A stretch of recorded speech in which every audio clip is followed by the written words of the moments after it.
বাংলাদেশিরা দ্রুত এগিয়ে যাচ্ছে পদ্মা সেতুর কাজ। মাত্র 6 দিনের ব্যবধানে শনিবার বসছে 35 নম্বর স্প্যান।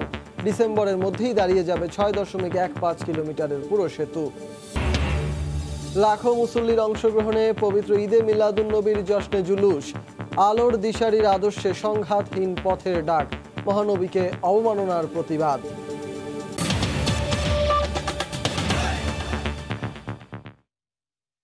দেখছিলেন শিরোনাম। প্রবাসের সময় সঙ্গে আছি আমি সজল মিত্র রিচার্ড। ভয়াবহ এই ভূমিকম্পে প্রবাসী বাংলাদেশিদের কোনো ক্ষতি হয়নি বলে জানিয়েছেন দেশটিতে বসবাসরত বাংলাদেশিরা।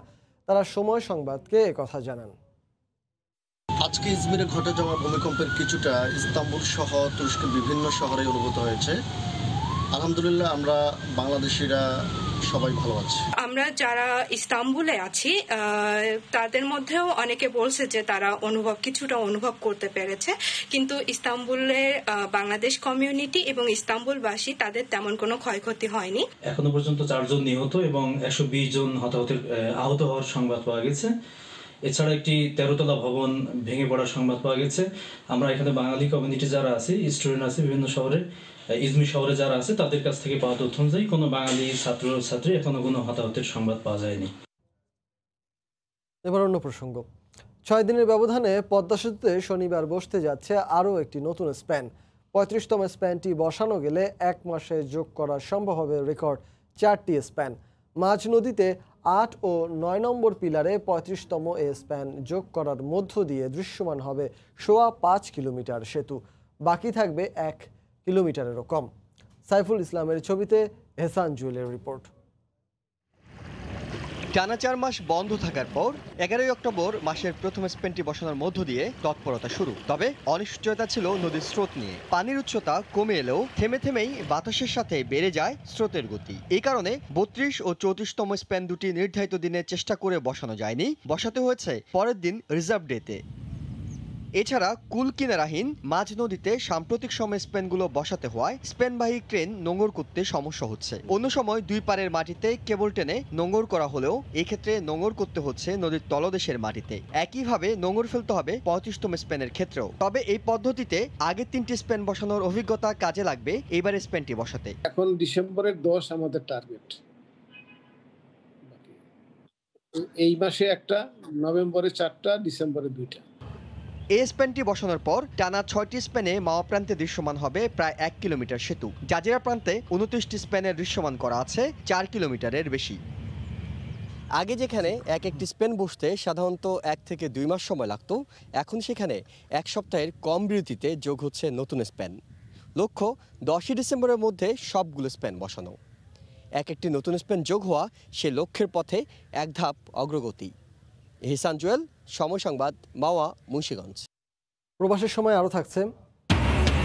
মা ইলিশ রক্ষায় চাঁদপুরে হেলিকপ্টার লঞ্চ, স্পিড বোট নিয়ে অভিযান। 2 শতাধিক মাছ ধরা নৌকা ও জাল ধ্বংস চলঞ্চ। পবিত্র ঈদে মিলাদুন্নবী উপলক্ষে চট্টগ্রামে অনুষ্ঠিত হয় বর্ণাঢ্য জশ্নে জুলুস। এতে অংশ নিয়ে ফ্রান্সে মহানবী সাল্লাল্লাহু আলাইহি ওয়াসাল্লামের অবমাননার প্রতিবাদ জানিয়েছেন লাখো মুসল্লি। পাশাপাশি বিশ্বের শান্তি প্রতিষ্ঠায় রাসূলের আদর্শ অনুসরণের আহ্বান জানানো হয়। আশরাফুল আলম মামুনের ক্যামেরায় আরও জানাচ্ছেন শফিকুল আলম। হাতে কালেমা খচিত ব্যানার ও পতাকা, মুখে রাসূলের শানে দরুদ ও সালাম। সকালে লাখো নবী ভক্তের স্লোগানে মুখরিত হয়ে ওঠে পুরো নগরী। বিশ্বমানবতার মুক্তির দিশারি মহানবী হযরত মুহাম্মদ সাল্লাল্লাহু আলাইহি ওয়াসাল্লামের আগমন ও ওফাতের দিনটিকে স্মরণে শুক্রবার চট্টগ্রামে অনুষ্ঠিত হয় জশ্নে জুলুস। মুসলিম উম্মার শান্তি কামনার পাশাপাশি মহানবীর আদর্শে উজ্জীবিত হয়ে জীবন গড়ার প্রত্যয় ব্যক্ত করেন মুসল্লিরা। 4 কিলোমিটার দীর্ঘ এই শোভাযাত্রায় ছিল বর্ণাঢ্য মোটর র্যালিও। রাস্তার দুপাশে দাঁড়িয়ে নবীপ্রেমীদের শুভেচ্ছা জানান নগরবাসী। জুলুসের স্বাস্থ্যবিধি মানা নিশ্চিতে বিতরণ করা হয় মাস্ক ও হ্যান্ড স্যানিটাইজার। আমাদের কাছে ঈদের আনন্দ মনে হচ্ছে। আল্লাহ রাসূলের ইশকে মহব্বতে একটা সমৃদ্ধশালী বাংলাদেশ গড়তে চাই। কোনো জঙ্গিবাদ নিবাদ যাক। ইনশাআল্লাহ বিশ্ব মহামারী সহ সকল পরিস্থিতিতে রহমতুল্লাহ আলামিন নবী রাসূল পাক সাল্লাল্লাহু আলাইহি ওয়াসাল্লামের উসিলায় আমরা নাজাত পাবো। সম্প্রতি ফ্রান্সে মহানবীকে কটূক্তির প্রতিবাদ সম্বলিত পোস্টারও শোভা পায় শোভাযাত্রায়। গোটা বিশ্বকে আল্লাহ যেন নেজাত আর মুক্তি দান করেন, আমাদের বাংলাদেশকে যেন এই বৈশ্বিক মহামারী থেকে নিজাত দান করেন। মহানবীর প্রতি ভালোবাসায় 1974 সাল থেকে চট্টগ্রামে জশ্নে জুলুস পালন করছে আঞ্জুমানে রহমানিয়া আহমদিয়া সুন্নিয়া ট্রাস্ট। হযরত মুহাম্মদ সাল্লাল্লাহু আলাইহি ওয়াসাল্লামের জন্মদিনে উম্মত মুহাম্মাদের এমন জমায়েত শিক্ষা দেয় শান্তি এবং ঐক্যের। ইসলামী চিন্তাবিদরা বলছেন, ইসলামে গৌরব উজ্জ্বল ফিরিয়ে আনতে হলে এরকম ঐক্যের কোনো বিকল্প নাই। শফিকুল আলম, সময় সংবাদ, চট্টগ্রাম। রাজধানীতে এই পবিত্র ঈদে মিলাদুন্নবী উপলক্ষে বিশাল শোভাযাত্রা ও সমাবেশ হয়েছে। এতে অংশ নেন হাজার হাজার মুসল্লি। বিদেশের পথ ছেড়ে শান্তি প্রতিষ্ঠার আহ্বান জানান তারা। ঘোর অমানিসায় তিনি এসেছিলেন আলোর দিশারি হয়ে। আইয়ামে জাহিলিয়াতের অবসান হয় তার আগমনে। 12ই রবিউল আউয়াল তাই বিশ্বব্যাপী মুসলমানদের জন্য ভীষণ তাৎপর্যপূর্ণ। পবিত্র ঈদে মিলাদুন্নবীর মাহফিল, সিরাতুন নবী ও জশ্নে জুলুসের আয়োজনে রাজধানীতেও অংশ নেন হাজার হাজার মুসল্লি। করোনা মহামারীর মধ্যে সব আনুষ্ঠানিকতায় ছিল স্বাস্থ্যবিধি মানার চেষ্টা। রাজধানীর ইঞ্জিনিয়ারিং ইনস্টিটিউটের সামনে থেকে বর্ণাঢ্য জশ্নে জুলুস বের করে আঞ্জুমানে রহমানিয়া মাইজ ভান্ডারি। জশ্নে জুলুসটি শাহবাগ হয়ে আবার ইঞ্জিনিয়ারিং ইনস্টিটিউট এসে শেষ হয়। ফ্রান্সে হজরত মোহাম্মদ সাল্লাল্লাহু আলাইহি ওয়াসাল্লামকে অবমাননার তীব্র নিন্দা ও প্রতিবাদ ছিল ধর্মপ্রাণ মুসলিদের কণ্ঠে। রাসূলের জন্মদিন এবং মৃত্যুদিন উপলক্ষে আমরা গোটা বিশ্বকে এটাই জানিয়ে দিতে চাই যে জন্মের আনন্দ এবং মৃত্যুর শোক আমরা তখনই পালন করতে পারবো যখন আমরা গোটা দুনিয়ার বুকে রাসূলের সম্মানের মর্যাদার পতাকাকে উড্ডীন করতে পারবো। এই ঈদে মিলাদুন্নবী সাল্লাল্লাহু আলাইহি ওয়াসাল্লাম থেকে আমাদের একটাই শিক্ষা নেওয়া উচিত, সেটা হচ্ছে সুশৃঙ্খলভাবে নবীজির আদর্শকে বাস্তবায়ন করা। এখান থেকে আমরা শিখতে পারি আদর্শ, এখান থেকে শিখতে পারি শান্তি, এখান থেকে শিখতে পারি সম্প্রীতি। জড়তা, কুসংস্কার ও বিভেদ থেকে হেদায়েতের পথ দেখিয়েছেন রাসূল সাল্লাল্লাহু আলাইহি ওয়াসাল্লাম। সেই আদর্শে জীবন গড়ার আহ্বান সবার। ওবায়দুল্লাহ মামুন, সময় সংবাদ, ঢাকা। শুক্রবার জুমার নামাজের পর রাজধানীর বিভিন্ন মসজিদ থেকে বের হয়ে ফ্রান্স বিরোধী বিক্ষোভ করেছেন মুসল্লিরা। বাদ জুমা জাতীয় মসজিদ বায়তুল মোকাররম থেকে মহানবী হযরত মুহাম্মদ সাল্লাল্লাহু আলাইহি ওয়াসাল্লামকে ব্যঙ্গ করার প্রতিবাদে বিক্ষোভ করে ইসলামী দলগুলো। সাধারণ মুসল্লিরা যোগ দেয় এ বিক্ষোভে। উত্তর গেট থেকে শুরু হয়ে মিছিল পুরানা পল্টন, বিজয়নগর সহ বিভিন্ন সড়ক প্রদক্ষিণ করে। একই সময়ে লালবাগ মসজিদ থেকে মিছিল করে সাধারণ মুসল্লিরা। পলাশীর মোড় ঘুরে এ মিছিল সমাবেত হয় শহীদ শাহ মাজারে। পরে পথে বিভিন্ন মসজিদ থেকে সাধারণ মানুষ যোগ দেয় এই বিক্ষোভে। এ সময় ফ্রান্সের পণ্য বয়কটের আহ্বান জানানো হয়। স্বাস্থ্য অধিদপ্তরের হিসেবে করোনায় আক্রান্ত হয়ে দেশে গত 24 ঘন্টায় 19 জন মারা গেছেন। নতুন শনাক্ত হয়েছেন 1604 জন। এ নিয়ে দেশে মোট শনাক্তের সংখ্যা দাঁড়ালো 4,06,364 জন।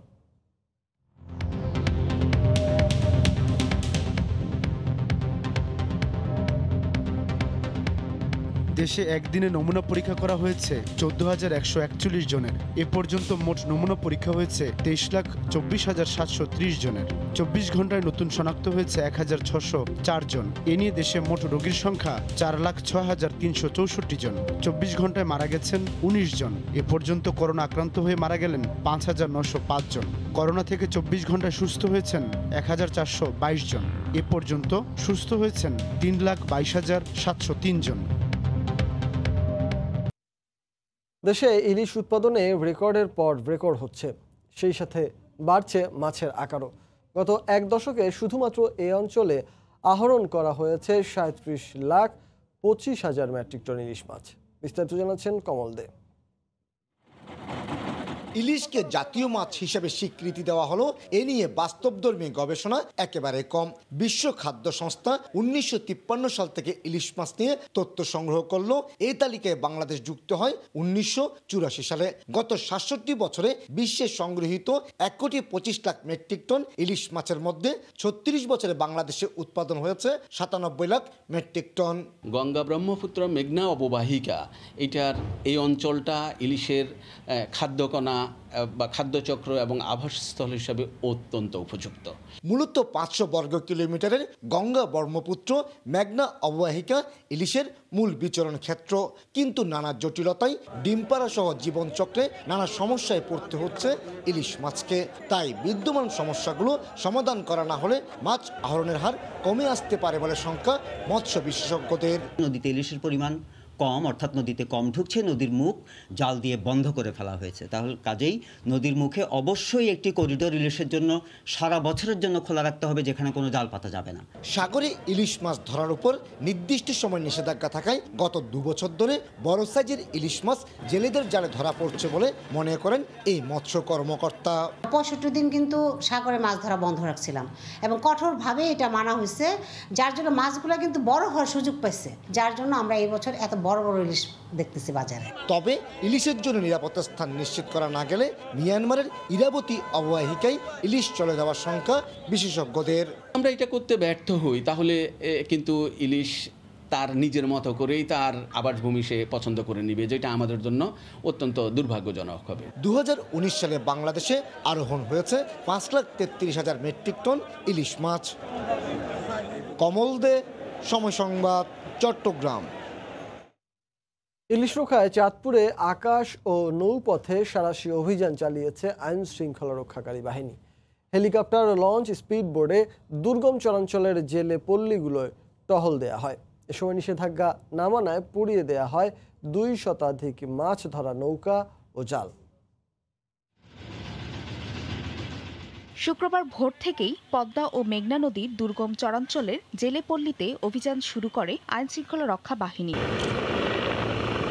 আকাশ ও নৌপথে একযোগে চালানো হয় অভিযান। হেলিকপ্টার, লঞ্চ, স্পিড বোটে অভিযানে অংশ নেন আইন শৃঙ্খলা বাহিনীর 2 শতাধিক সদস্য।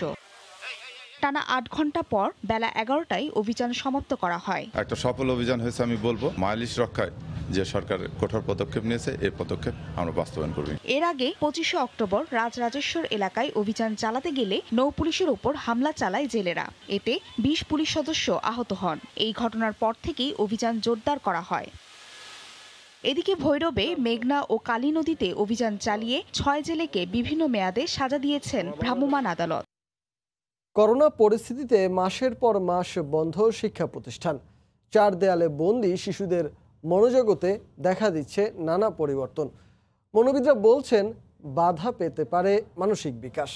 শিশুদের অস্থিরতা বেড়েছে বলছেন অভিভাবকরা। আর ক্লাসে ফিরতে উদ্গ্রীব শিক্ষার্থীরা। আব্দুল সালামের ক্যামেরায় রাকিবুল হাসানের রিপোর্ট। স্কুল ক্যাম্পাস দাপিয়ে বেড়ানো এই শিক্ষার্থী ঐহির জীবন গেল 7 মাস থেকে 4 দেয়ালে বন্দী। অফুরন্ত সময় কাটে মোবাইল গেম, কার্টুন ও ঘরে বসে থেকে।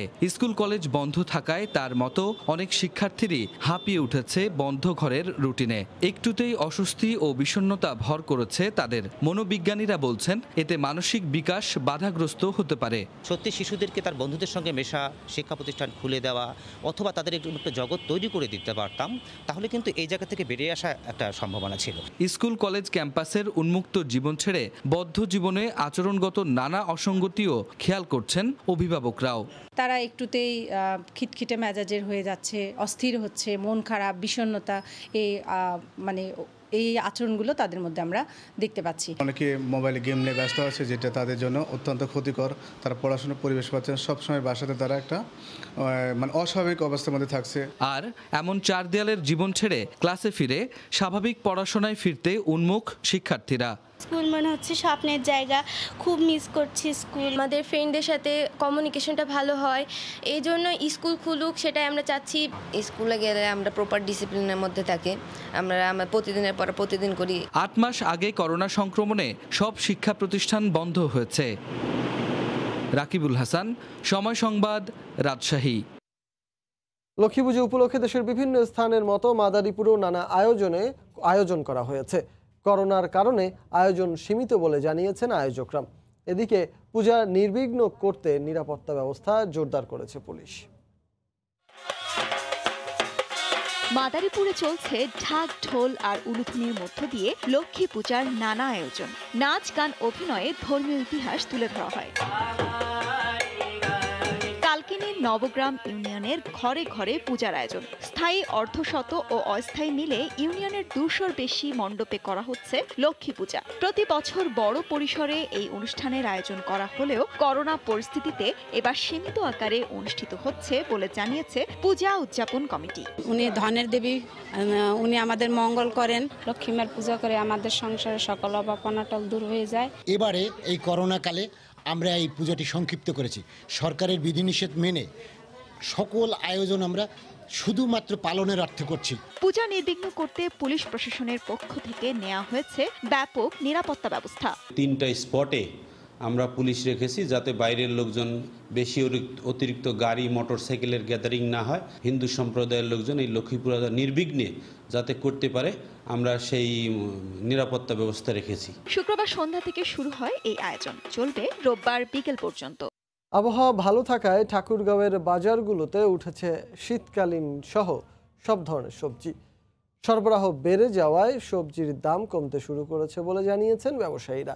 তবে কৃষি বিপণন অধিদপ্তরের বেঁধে দেওয়া দামে এখনও বিক্রি হচ্ছে না আলু। ঠাকুরগাঁও থেকে জিয়াউর রহমান বকুলের পাঠানো তথ্য, ছবি নিয়ে রিপোর্ট।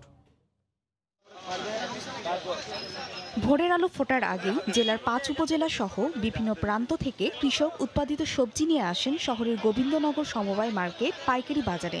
আর তাদের এসব উৎপাদিত সবজি কম দামে কিনতে ভিড় করেন স্থানীয় ও দূরদূরান্তের পাইকার ও ক্রেতারা। বাজারে সরবরাহ বাড়ায় সব রকম সবজির দাম কিছুটা কম।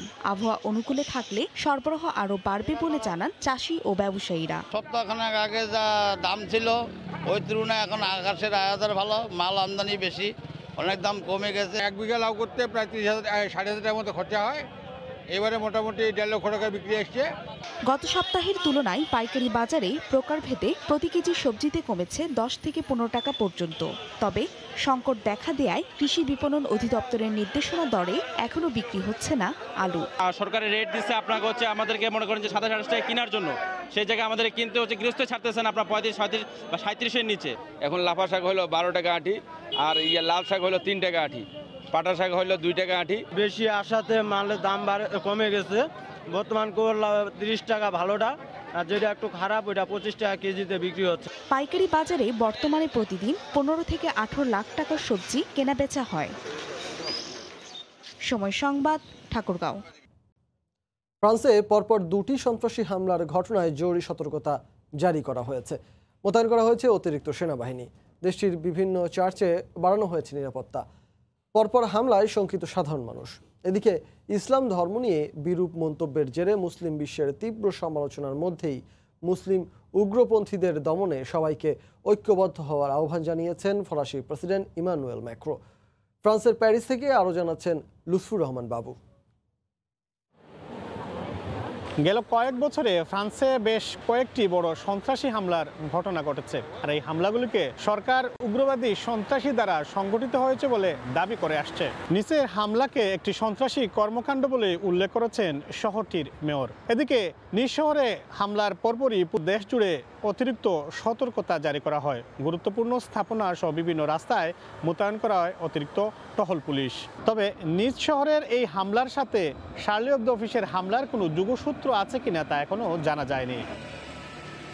ফরাসি প্রেসিডেন্ট ইমানুয়েল ম্যাক্রন সবাইকে ঐক্যের আহ্বান জানিয়েছেন। যে কোনো ধরনের সন্ত্রাসী কর্মকাণ্ড মোকাবেলায় দেশ জুড়ে 7,000 সেনাবাহিনী মোতায়েন থাকবে বলেও প্রেসিডেন্ট জানিয়েছেন। ফ্রান্সে শুধুমাত্র একটি কমিউনিটির বসবাস। আমার দেশের নাগরিকদের ঐক্যবদ্ধ হওয়ার আহ্বান জানাচ্ছি। কে ধর্ম মানে আর কে মানে না সেটা কোনো বিষয় নয়। আজকে যে ভয়াবহ হামলা হয়েছে তার বিরুদ্ধে আমাদের রুখে দাঁড়াতে হবে।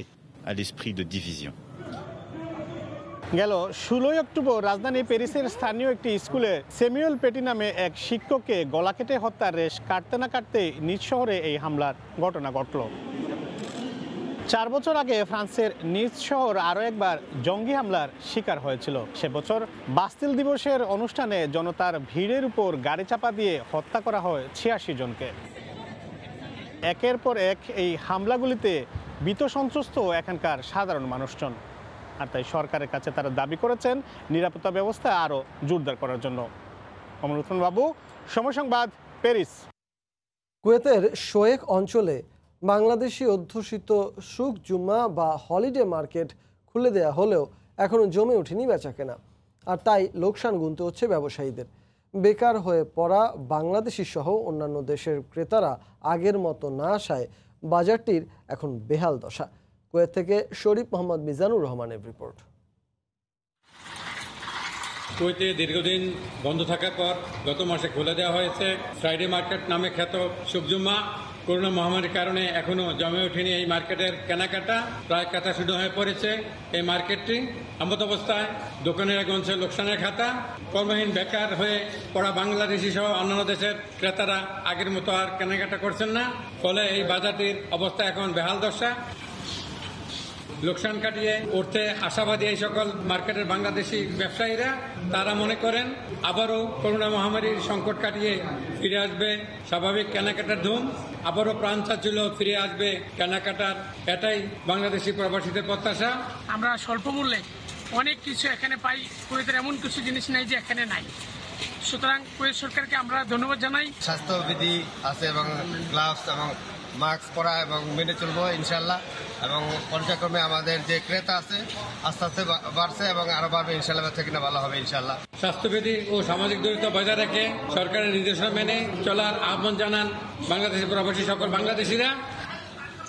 শরীফ মোহাম্মদ মিজানুর রহমান, সময় সংবাদ, কুয়েত।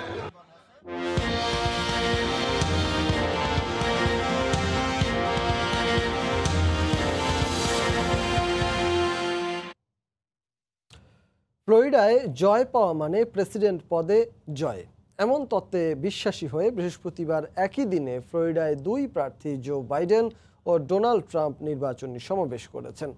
বরাবরের মতো অভিযোগ পাল্টা অভিযোগে চেষ্টা করেছেন নির্বাচনী লড়াইয়ে এগিয়ে যেতে।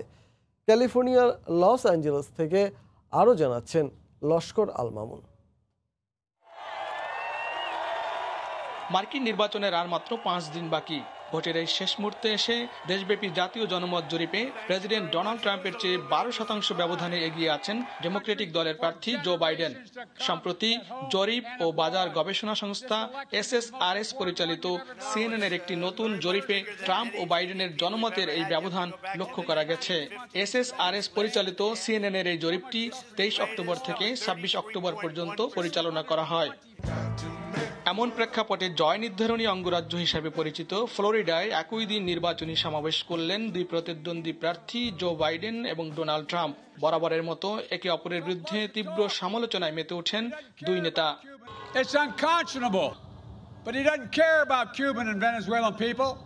অন্যদিকে যে কোনো সময়ের চেয়ে যুক্তরাষ্ট্রের অর্থনীতি অনেক বেশি শক্তিশালী দাবি করে ট্রাম্প বলেন এই ধারা অব্যাহত রাখতে ব্যবসা প্রতিষ্ঠান বন্ধের পক্ষে নন তিনি।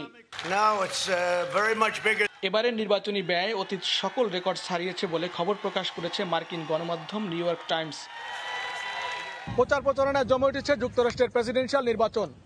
আগামী 3 নভেম্বর শেষে জানা যাবে কে হচ্ছে মার্কিন যুক্তরাষ্ট্রের প্রেসিডেন্ট। যুক্তরাষ্ট্রের হলিউড থেকে লস্কর আল মামুন, সময় সংবাদ। বিশ্বব্যাপী বৃহস্পতিবার একদিনে প্রায় 5.5 লাখ মানুষ করোনায় আক্রান্ত হয়েছেন, মারা গেছেন 7,000-এর বেশি। ইউরোপ জুড়ে আক্রান্ত প্রায় 3 লাখ। ইউরোপের বিভিন্ন দেশে একদিনে মারা গেছেন 2,500 মানুষ। কাজে আসছে না লকডাউন আর কড়াকড়ি। এ বিষয়ে পর্তুগালের লিসবন থেকে বিস্তারিত জানাচ্ছেন সহকর্মী তারিকুল হাসান আশিক। করোনার দ্বিতীয় ঢেউয়ে একেবারেই বিপর্যস্ত গোটা ইউরোপ। অধিকাংশ দেশেই আক্রান্তের সংখ্যা বাড়ার পাশাপাশি বাড়ছে মৃতের সংখ্যাও। লকডাউন, কারফিউ সহ কোনো পদক্ষেপই যেন কাজে আসছে না। সবচেয়ে ভয়াবহ পরিস্থিতির মধ্যে রয়েছে যুক্তরাজ্য, Italy, France, Spain, Germany, Russia, Ukraine সহ বেশ কয়েকটি দেশ। এছাড়া ছোট ছোট বিভিন্ন দেশেও বাড়ছে সংক্রমণের হার, সেই সঙ্গে বাড়ছে মৃতের সংখ্যা। যেরকম পোল্যান্ড, বেলজিয়াম, পর্তুগালের মতো দেশেও রয়েছে সংক্রমণের চরম ঊর্ধ্বগতি। করোনা পরিস্থিতি নিয়ন্ত্রণ করতে প্রায় প্রত্যেকটি দেশই একরকম টালমাটাল অবস্থায় রয়েছে। চলমান বিধিনিষেধ আরও দৃঢ় করতে কাজ করছে প্রত্যেকটি দেশের স্বাস্থ্য এবং আইন শৃঙ্খলা রক্ষা বাহিনীর সদস্যরা। এছাড়া 31 অক্টোবর হ্যালোইনকে ঘিরে উদ্বেগ রয়েছে প্রত্যেকটি দেশেরই। নৈশকালীন জীবনযাত্রা বন্ধ করা সহ আরোপ করা হয়েছে বিভিন্ন নিষেধ। তবে সামনের দিনগুলোতে করোনা পরিস্থিতি আরও কতটা ভয়াবহ হতে পারে সেটি নিয়ে প্রত্যেকেই রয়েছে শঙ্কায়। এরই মধ্যে ইউরোপের এক দেশ থেকে অন্য দেশে ভ্রমণ অনেক দেশই অনুৎসাহিত করছে। এরই মধ্যে কর্ম হারিয়ে বেকার অনেক মানুষ। শীতের শুরুতে এমনিতে কর্মসংস্থানের সুযোগ কম থাকায় বিপাকে অনেক প্রবাসী বাংলাদেশিরাও। সামনের দিনগুলিকে ঘিরে উদ্বেগ রয়েছে তাদের মধ্যেও। তারিকুল হাসান আশিক, সময় সংবাদ, লিসবন, পর্তুগাল। ভারতীয়দের জন্য 3 ক্যাটাগরির ভিসা দেয়া শুরু করেছে পশ্চিমবঙ্গের বাংলাদেশ উপহাই কমিশন। পর্যটক ভিসা এখনও দেয়া শুরু হয়নি, তবে বিজনেস ভিসা, কর্মকর্তা ও শিক্ষার্থীদের ভিসা দিচ্ছে বাংলাদেশ। কলকাতায় নিযুক্ত বাংলাদেশের উপহাই কমিশনার তৌফিক হাসান একথা জানিয়েছেন। করোনা পরিস্থিতিতে এতদিন ভিসা দেয়া বন্ধ ছিল। সংশ্লিষ্টরা বলছেন, পরিস্থিতি স্বাভাবিক থাকলে আগামীতে ভারতীয় পর্যটকদের জন্য খুলবে বাংলাদেশের দরজা।